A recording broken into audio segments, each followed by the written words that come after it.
guys, I just want to welcome everybody. We have enough pizza for an army, so please eat, eat, eat.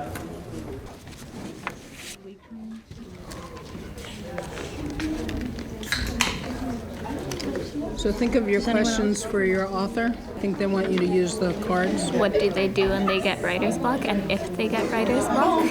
What's your favorite part about writing a poem? What's their inspiration? And how did they find out they wanted to be a poet? How do they pick the covers for the I books? know, right? Like, is it based I've always on wanted the to ask rest that. of the poems in there? Or Like, what is that? What does that even mean? Like, it looks like it's her ear. Inventing her own language?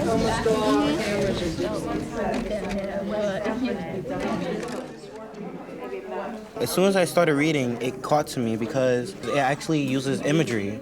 And you could just sit down while reading this and imagine all this happening. It's just like going to a movie or going to a play. You actually visualize what's happening. Does it feel like music? Because it flows Yes, it's along kind the of like page. mixed with other kind of languages. Yeah.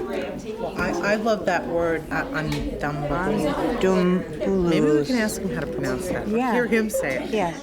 Ladies and gentlemen, it is my pleasure and honor to introduce Nathaniel Mackey and Kathy Park Hong.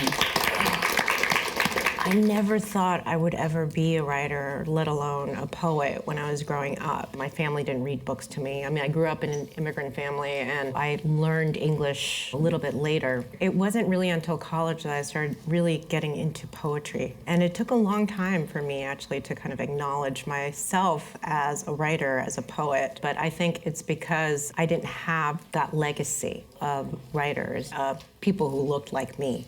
I had to kind of keep asking permission to be a writer. I had to keep asking permission to be a poet. Now I feel confident about it, but I think, you know, I always wish that I gave myself permission earlier to be a writer, you know, so, yeah. Is there anything in particular about writing that you find maybe exceptionally interesting or peculiar?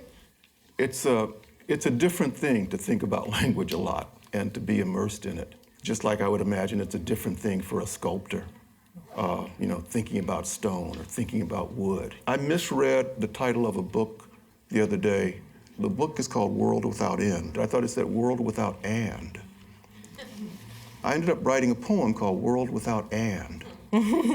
But it's that kind of attunement and that kind of, you know, quirky kind of, you know, antennas reaching out in funny ways and seeing and misseeing and even inventing things. It attunes you in a way that I think is very special and peculiar. Do you have other outlets in order to create more writing for yourself? I'm doing everything but writing in order to inspire me. Reading, of course. If you're a poet, it's also to read outside of poetry, to read, you know, history books, comic books, old atlases, you know, weird dictionaries. Anything can have the capacity for you to make new languages out of your poetry. I've stolen a lot of stuff from my kids. The younger of my two daughters, she said, well, when can we go back to Chuck E. Jesus? and I had, if you look at Display Anthem, you'll find it in there. You know, prompts for writing and inspiration for writing are all around us all the time. And if you can just let them in, it can all be a part of your writing practice.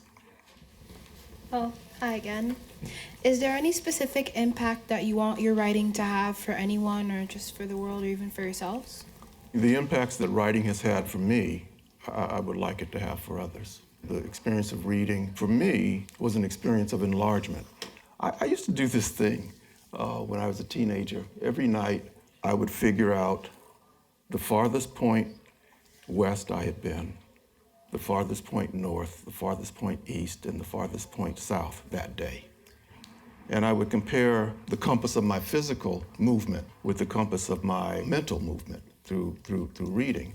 And so that sense of enlargement was very clear to me. And not just geographically, enlargement in the sense of touching some other person's experience.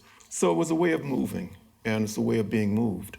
And I would like that to be what my writing, you know, offers to readers. In college or in graduate school, you know, I think I had really grand ambitions, you know. I really thought that writing could be revolutionary, you know, and that it can change the world. I still do think that reading and writing allows us to be empathic. And without empathy, I think, our society would be at a total loss.